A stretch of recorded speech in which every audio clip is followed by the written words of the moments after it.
Hello everyone, एक बार फिर से आप सभी का इस वीडियो सीरीज़ में बहुत बहुत स्वागत है। आज के लिए माफ़ी चाहूँगा कि प्रॉपरली जिस तरह से आपके सामने रूबरू होता हूँ उस तरह से तो नहीं हो पा रहा हूँ, but at least it's something better than nothing. ठीक है, तो आज बात जो हम करने वाले हैं वो चार्ट्स पे ही करेंगे। जैसा आपको पता है तो निफ्टी का चार्ट के बारे में, निफ्टी से रिलेटेड जितनी भी चीज़ें हैं हम बाद में बात करेंगे। पहले बाकी सारे एस्पेक्ट को समझने की कोशिश करेंगे, मार्केट क्या करना चाह रही है। जैसा आपको पता है कि हमने जो सपोर्ट दिया था 17,900 का, उसके ऊपर ही रही मार्केट, लेकिन हमने एक रेजिस्टेंस भी दिया था। हमने कहा था ये काफ़ी इंपॉर्टेंट एरिया है, उसके ऊपर हाई तो लग सकते हैं लेकिन वहाँ पे सस्टेनेबिलिटी और कैरेक्टर नहीं आना चाहिए। 18,300 से 450 का जोन अभी तक आपने देखा है, इस वीक भी अभी तक उसको अच्छे से पार नहीं कर सका है और लास्ट 2-3 वीक से यही एक रेंज जो हमने दी है 400-500 पॉइंट की, इसी में स्ट्रगल करता नज़र आ रहा है। तो देख लेते हैं यहाँ से क्या क्या संभावनाएं बन रही हैं, उसी के हिसाब से फिर मार्केट को देखेंगे। शुरू करते हैं आज का वीकली मार्केट सिनेरियो। सो चलिए सबसे पहले बात कर लेते हैं बैंक निफ्टी के बारे में।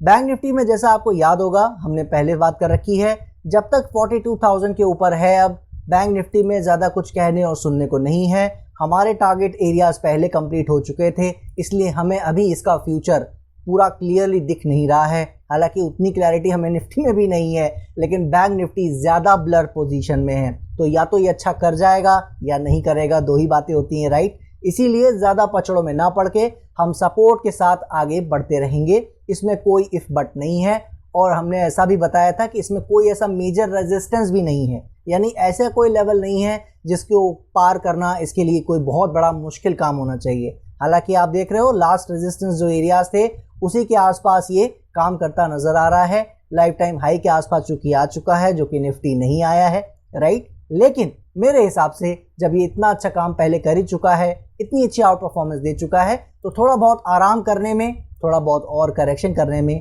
कहीं कोई बुराई नहीं है। तो इसीलिए जब तक हमारे सपोर्ट एरिया के साथ चल रहा है मेरी नज़र में ऐसी कोई खास प्रॉब्लम नहीं है। सो लेवल वाइज किसी तरह का कोई ऐसा चेंज नहीं है बैंक निफ्टी में। लेवल के साथ आगे बढ़ते रहने की ज़रूरत है। छोटी मोटी करेक्शन आती भी है तो उससे अभी फिलहाल घबराने की ज़रूरत नहीं है। और ये रहा अब फार्मा सेक्टर का चार्ट।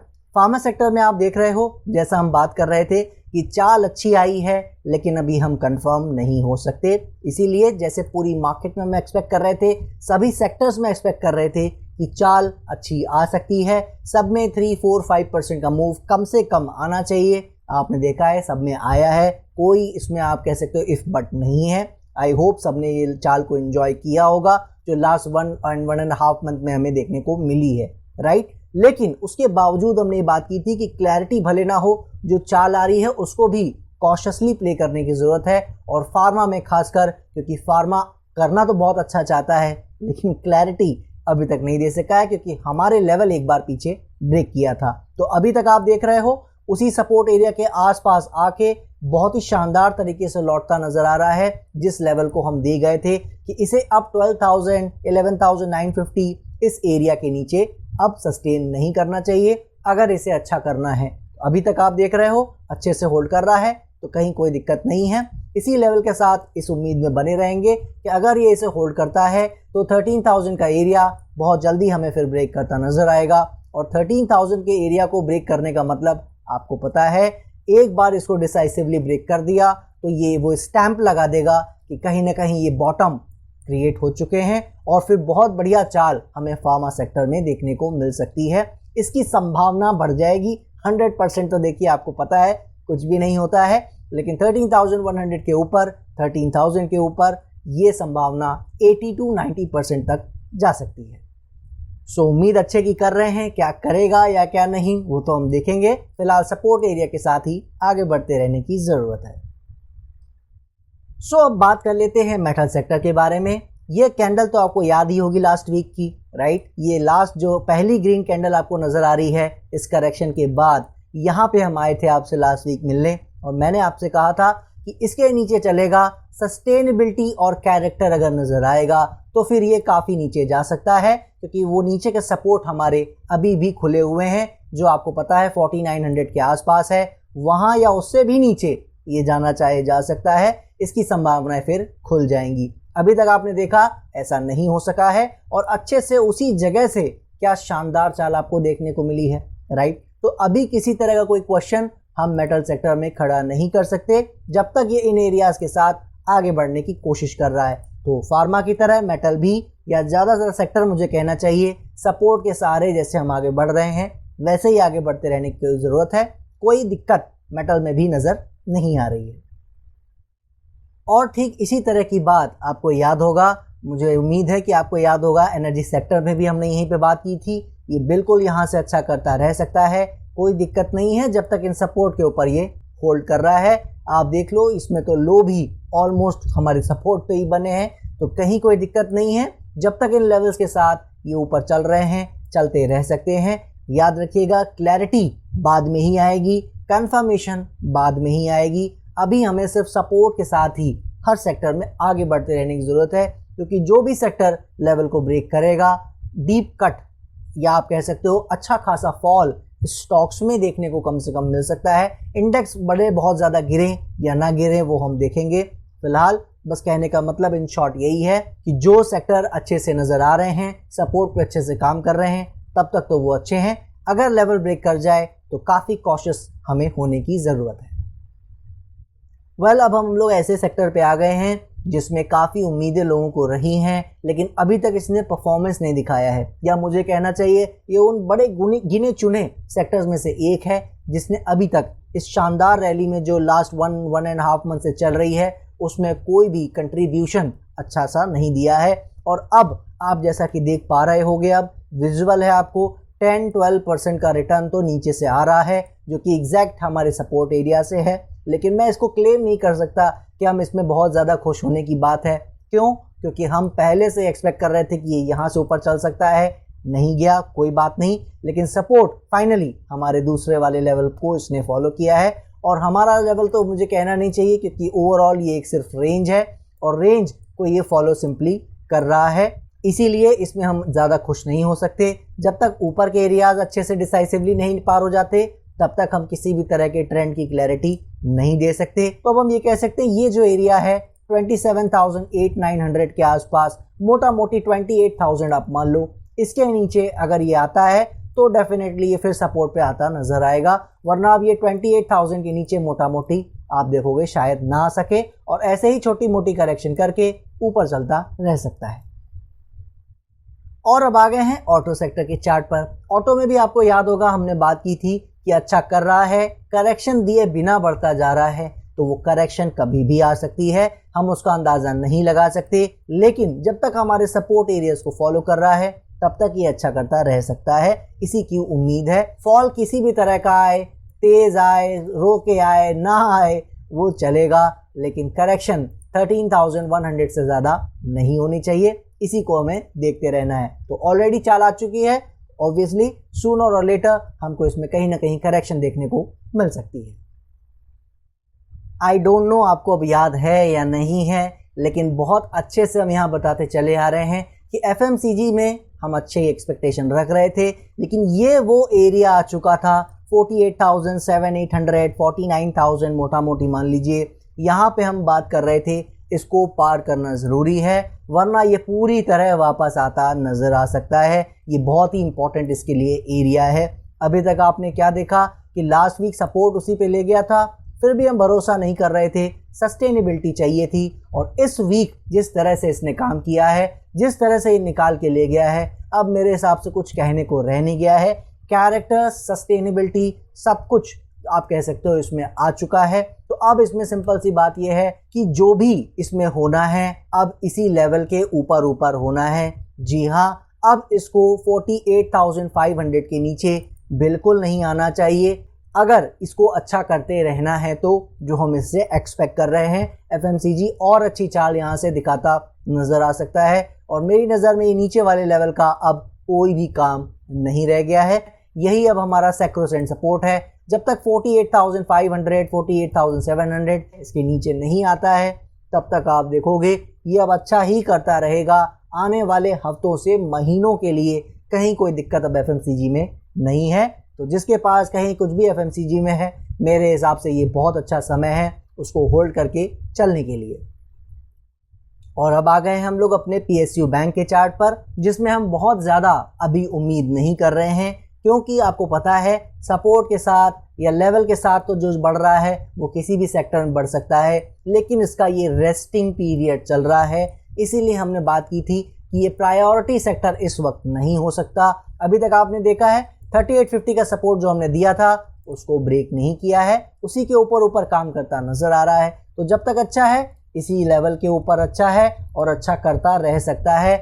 प्रोबेबली शायद लेवल भी ब्रेक कर दे, कोई बड़ी बात नहीं है, लेकिन अभी हम इससे ऐसी एक्सपेक्टेशन नहीं कर रहे हैं।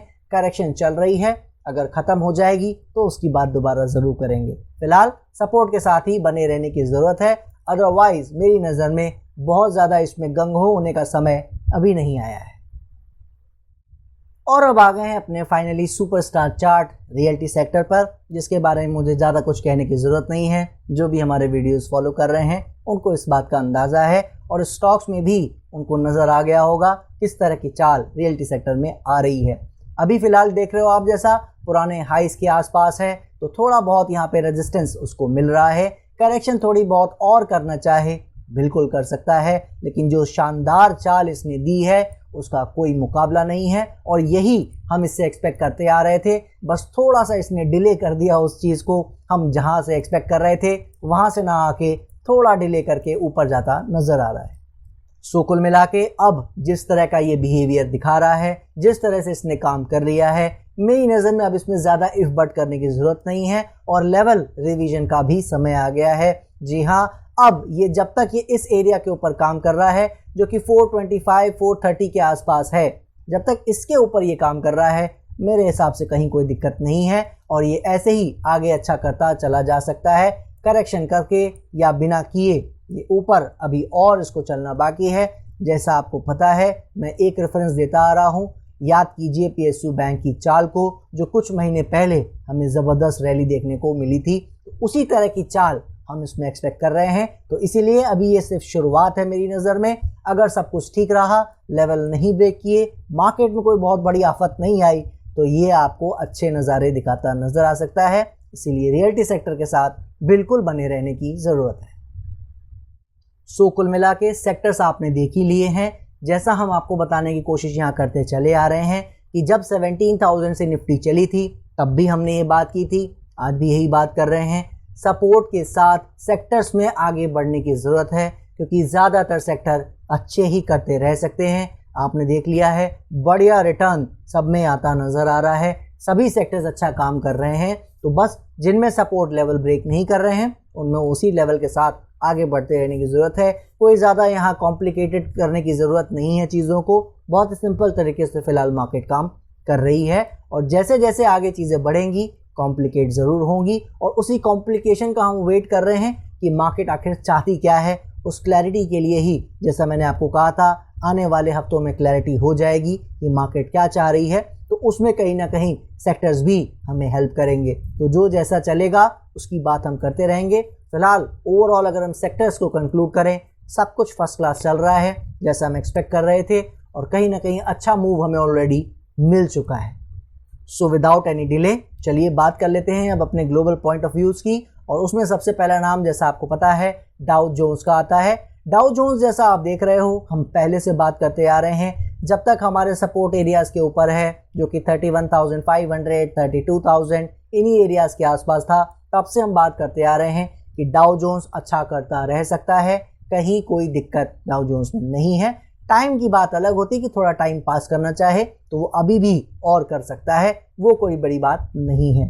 अभी तक आपने देखा है ना हमारे मेजर रेजिस्टेंस एरिया को पार कर सका है, ना हमारे मेजर सपोर्ट एरिया को ब्रेक कर सका है। तो दोनों ही चीज़ें कहीं ना कहीं फंसी हुई हैं और उसी रेंज में आप देख रहे हो पिछले 5-6 महीने से 5-6 मंथ से कहीं नहीं गया है, क्योंकि ये जोन हमने आज की नहीं दी हुई है। जो भी हमारे वीडियोस देखते आ रहे हैं उनको पता है हम पहली बार ही इस लेवल को दे चुके थे और यहाँ से आज तक कितने ही अटेम्प्ट हुए हैं, ब्रेक नहीं कर सका है। बट फिर मैं आज रिपीट करना चाहूँगा, जैसा मैंने लास्ट वीक कहा था, अब की बार ये चलता है, हाई के पास पहुँचता है, तो बहुत उम्मीद है इस बार ये ब्रेक करता नज़र आ सकता है, क्योंकि जो रिक्वायर्ड करेक्शन होनी थी वो मेरे हिसाब से हो चुकी है। तो अब उम्मीद यही है कि अच्छा ही होगा अगर कोई और प्रॉब्लम मार्केट में नहीं आती है तो। और अब आ गए हैं हम लोग आईटी सेक्टर के चार्ट पर, जो कि यूएस का है, जिसको हम नैस्डैक के नाम से जानते हैं। और नैस्डैक के बारे में आपको याद होगा, जो हम बात करते आ रहे हैं कि हमारे सपोर्ट एरिया के नीचे इसको नहीं जाना चाहिए, नहीं गया, और क्या शानदार चाल पिछले कुछ महीनों में हमें दिखाता नजर आ रहा है। मेरे ख्याल से 2023 जब से शुरू हुआ है इसके लिए बहुत ही शुभ रहा है, या मुझे कहना चाहिए यूएस मार्केट के लिए शुभ रहा है। बहुत बढ़िया चाल तब से नॉन स्टॉप इसमें आती नजर आ रही है। फिलहाल नैस्डैक में भी कहीं कोई प्रॉब्लम नजर नहीं आ रही है। और अब आ गए हैं हम लोग जापान के चार्ट पर, जिसको हम रेगुलरली दिखाना नहीं चाहते, लेकिन एक बार और आज मैंने सोचा दिखा दूं आपको, क्योंकि आज स्पेशल ओकेजन ये है कि इस वीक इसने अपने 30 इयर्स का हाई ब्रेक किया है। जी हाँ, पिछले 30 साल में ये रेट जो 31,000 का इस वीक दिखाया है इसने, ये कभी नहीं दिखा पिछले 30 साल में। लाइफ टाइम हाई नहीं कहूँगा मैं, लेकिन पिछले 30 इयर्स में ये पहली बार रेट देखने को मिल रहा है। और फॉर्चुनेटली हम इसके बारे में यहाँ पहले से बात करते आ रहे हैं। करीब करीब इस एरिया पे हमने बात की थी 29,300 के आसपास, और मुझे खुशी है कि वहाँ से ऑलरेडी 10% के आसपास का रिटर्न देता नज़र आ रहा है। बहुत ही शानदार चाल बहुत ही कम टाइम में देता नज़र आया है, और उम्मीद यही है कि आने वाले समय में ये और भी अच्छी चाल देता नज़र आएगा, क्योंकि जापान से हमें उम्मीदें हैं बहुत अच्छा करने की। तो अब जैसे जैसे चीज़ें टर्न आउट होंगी उसकी बात हम करते रहेंगे। ज़्यादा टाइम वेस्ट किए बिना इस पर बस यही कहना चाहूँगा कि अगर जापान अच्छा करता नज़र आ रहा है, आने वाले महीनों और सालों के लिए अच्छा नज़र आ रहा है, तो कहीं ना कहीं हमारे ग्लोबल मार्केट में इसका चूँकि इतना बड़ा इंपॉर्टेंस है, वेटेज है, तो वो हमारे लिए भी कहीं ना कहीं बेनिफिशियल हो सकता है।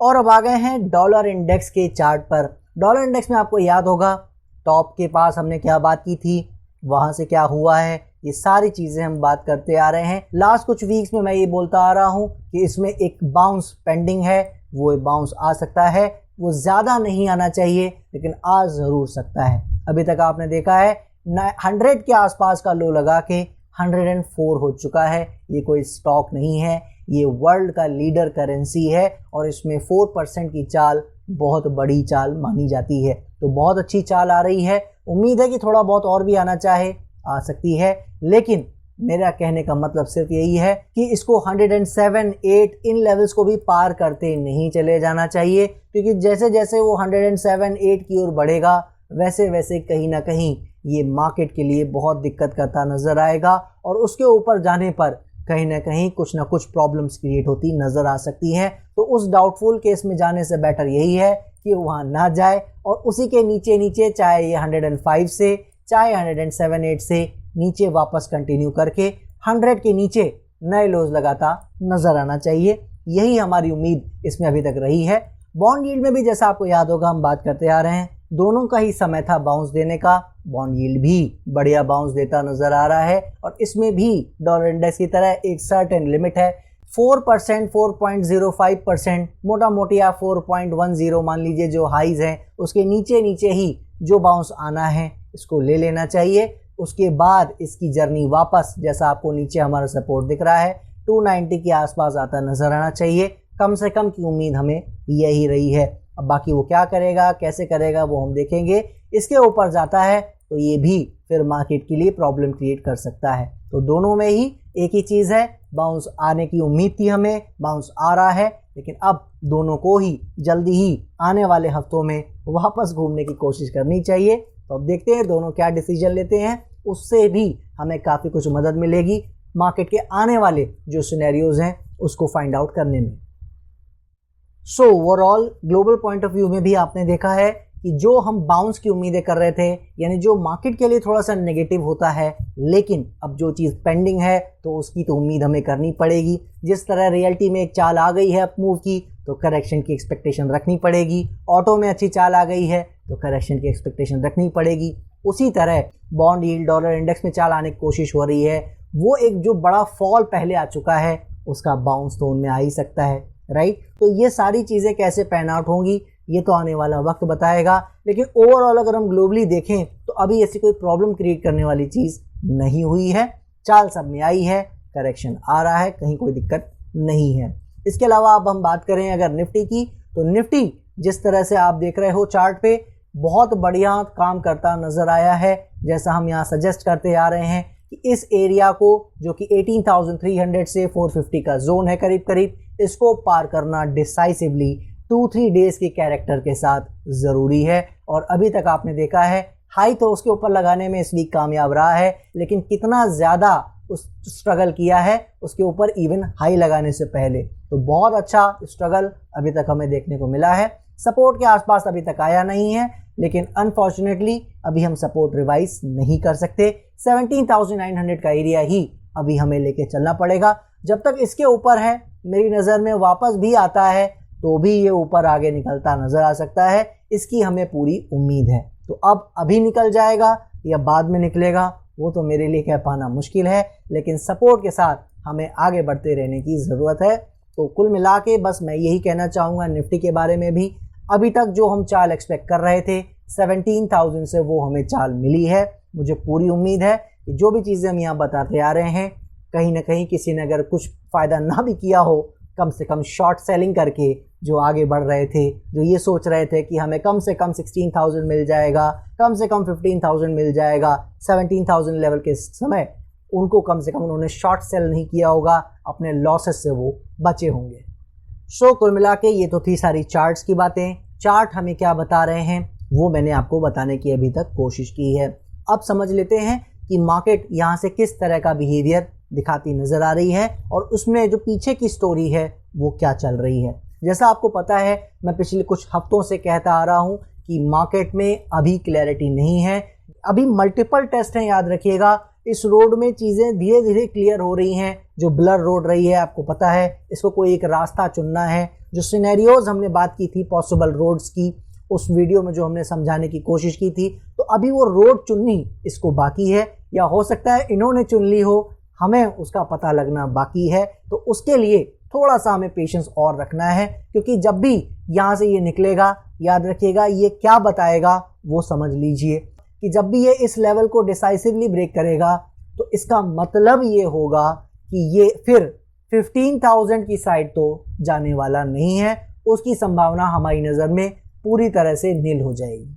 जी हाँ, इसका मतलब क्या है? आप कहोगे 15,000 तो अब किसी को दिख ही ना रहा होगा, अब तो वैसे ही लोग बात कर रहे हैं कि अब ऊपर जा रहा है क्योंकि अब ऊपर आ गया है। लेकिन मैंने आपसे एक बात कही थी जब हम 17,000 पे थे तो भी, कि 15,000 के जो घर हैं उसके दरवाजे पूरी तरह बंद नहीं हैं, लेकिन एक बार इसने कुछ हमें वो चाल दिखा दी तो कहीं ना कहीं फिर दरवाजे बंद होने के चांसेस बढ़ जाएंगे। तो वही मैं आपको बताना चाह रहा हूँ कि अगर एक बार इन लेवल्स के ऊपर निकल गया तो फिर उम्मीद ये है 99.9% चांस ये हो जाएगा कि निफ्टी में बहुत बड़ा फॉल फिर आएगा ही नहीं।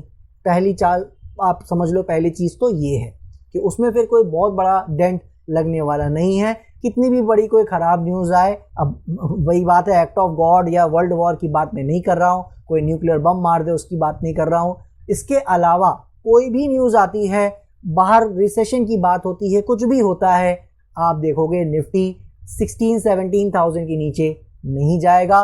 ये जो लोग आपको नज़र आ रहे हैं इसी के आसपास, इससे थोड़ा बहुत नीचे आप कह सकते हो 16,500, 16,000 के ऊपर आप मोटा मोटी मान लो फिर आ सकता है वर्स्ट केस सिनेरियो में।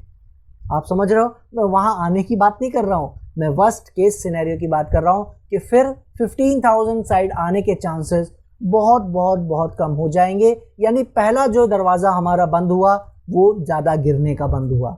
इसके बाद अब जो आता है अगला टेस्ट कि ये यहाँ से कुछ रुक के, यानी कि 2-4-6 महीना समय बिता के ऊपर जाना चाह रहा है या अभी जाना चाह रहा है। इस बड़े सवाल का जवाब हमें बहुत जल्दी मिलने वाला है। उसी टेस्ट का हम पास होने का इंतज़ार करेंगे और उसकी कुछ सर्टेन चीज़ें हैं जिसको यहाँ पे डिस्क्राइब कर पाना मुश्किल है, क्योंकि कोई मल्टीपल फेजेस हैं उसमें। जहाँ मैं बात करनी शुरू करूँगा दिमाग आपका कंफ्यूज होना शुरू हो जाएगा, क्योंकि फिर उसमें ऊपर की भी बात होगी, नीचे की भी बात होगी, रेंज की भी बात होगी। तो इतनी ज़्यादा फालतू चीज़ें कॉम्प्लिकेट करने का कोई मतलब नहीं है आपके लिए, वो मेरा काम है, मुझ पर छोड़ दीजिए। जैसे ही मुझे कुछ क्लैरिटी नज़र आएगी मैं यहाँ ज़रूर बताने की कोशिश करूँगा। एक बात आपको पता है, हम शुरू से 8,000 लेवल से बोलते आ रहे हैं, इन्वेस्टमेंट बना के रखनी है, 1 रुपए का माल बेचना नहीं है। ये मैं हर बार लगभग बोलता चला आ रहा हूँ, तो उसमें कोई चेंज है ही नहीं। यानी कि अगर यहाँ से सीधे चला भी जाता है बेस्ट केस सिनेरियो, तो हमारे पास होल्डिंग होगी, हाँ, हो सकता है कि हम कुछ चीज़ें लेने के लिए अपने आप को रोक रहे होंगे, जो एक्स्ट्रा कैश हम डिप्लॉय करना चाह रहे होंगे मार्केट में, उसके लिए रुके होंगे, वो एक अलग पॉइंट ऑफ व्यू है। अदरवाइज हम ज़्यादातर तो होल्डिंग जो हमारे पास है वो तो बनी हुई है, करेक्ट, तो उसमें बने रहना है। ट्रेडिंग की बात जैसा मैं करता आ रहा हूँ कि यहाँ पे थोड़ा कम करेंगे बेटर रहेगा, क्योंकि जो भी यहाँ से होगा वो थोड़ा सा सरप्राइजिंग हो सकता है दोनों साइड। आप ये समझ लो, ये साल एक्साइटिंग वाला है, आप समझ नहीं रहे हो इस बात को, मैं बार बार किसी न किसी तरह से हिंट देने की कोशिश कर रहा हूँ। ये साल सरप्राइजिंग वाला रहा है और ये इसका इंतज़ार 2018-19 से हम लोग करते आ रहे हैं। इस चीज़ का ध्यान रखिए, और इंतज़ार की जगह मुझे कहना चाहिए इससे डरते आ रहे हैं, ठीक है। मैं पहले भी बताने की कोशिश किया हूँ यहाँ पे कि इस साल अगर कोरोना आया होता तो मुझे ज़्यादा आश्चर्य होता ही नहीं। इस चीज़ से अब आप समझ लीजिए कि हम इस साल से किस तरह की एक्सपेक्टेशन कर रहे हैं। वन साइडेड मूव कभी भी किसी भी तरफ बहुत बड़ा आ सकता है, इससे ज़्यादा मैं और यहाँ नहीं कह सकता। इसीलिए बहुत ज़्यादा हावी अभी हमें नहीं होना है मार्केट पे, हल्का हल्का काम करना है, होल्डिंग में बने रहना है। कल को कुछ चीज़ें क्लियर हो जाएंगी, हम यहाँ उसकी बात ज़रूर करेंगे, पर जब तक ऐसा नहीं हो रहा है तब तक ट्रेडिंग में थोड़ा हल्का काम करें, बहुत ज़्यादा नेकेड ना जाएं ओवरनाइट, और उसमें ध्यान ये रखें कि अगर जा भी रहे हैं फ्यूचर्स में स्पेशली अगर काम कर रहे हैं तो हेजिंग के साथ आगे बढ़ने की कोशिश करें। इस चीज़ का विशेष ध्यान रखना है क्योंकि स्टॉक्स बहुत ज़्यादा सरप्राइज करने वाले हैं। जैसा मैं ये सरप्राइजिंग ईयर बता रहा हूँ सिर्फ इंडेक्स के टर्म में नहीं, स्टॉक्स के टर्म में है, और अभी तक आपने कई स्टॉक में देख भी लिया होगा। कोई बड़ा है तो ऐसा बड़ा है कि रुका नहीं है, और कोई गिरा है तो ऐसा गिरा है कि रुका नहीं है, राइट। तो वो जो चीज़ें मैं आपको समझाने की कोशिश कर रहा हूँ कि ये साल थोड़ा सा कॉम्प्लिकेटेड है, बैंग बैंग वाला साल है ये, तो इसमें ज़्यादा कहीं हम धाराओं में ना बह जाएं, अपने आप को थोड़ा कॉशियसली रखें, अपने आप को थोड़ा सा रिस्ट्रेन करेंगे तो मेरी नज़र में ज़्यादा बेटर रहेगा। बाकी जैसे जैसे चीज़ें चलेंगी उसकी बात हम यहाँ करते रहेंगे। मुझे पूरी उम्मीद है कि जो भी मैं यहाँ कहना चाहता था, जो भी मैं आपको यहाँ समझाने की कोशिश करना चाहता था, वो मैं कर पाया हूँ, और आप जो मेरे हिंट्स हैं उसको सही डायरेक्शन में देखेंगे और उसको उस तरह से लेंगे। तो अभी ज़्यादा एक्साइटेड नहीं होना है, मार्केट जिस पोजीशन पे है अच्छी जगह पे आ चुका है, करेक्शन थोड़ा यहाँ से या थोड़ा ऊपर जाके होनी ही है, तो वो कहाँ से होती है, कितनी होती है, किस तरह से होती है, और उसमें ग्लोबल मार्केट का बाकी जो हम चीज़ें कुछ देखते हैं, बाकी हमारे मिनिस्टर्स हैं, उनका क्या रोल है चार्ट्स पे ही नहीं इसके भी अलावा, राइट। तो सारी चीज़ें जब हम एक बार एनालाइज करेंगे दोबारा, उसके बाद हम यहाँ आपको बताने की ज़रूर कोशिश करेंगे। फिलहाल थोड़ा सा वेट करें और हल्का हल्का काम करके आगे बढ़ते रहने की ज़रूरत है। दीजिए मुझे इजाज़त, नेक्स्ट वीक फिर मिलेंगे, तब तक के लिए जय हिंद, जय भारत।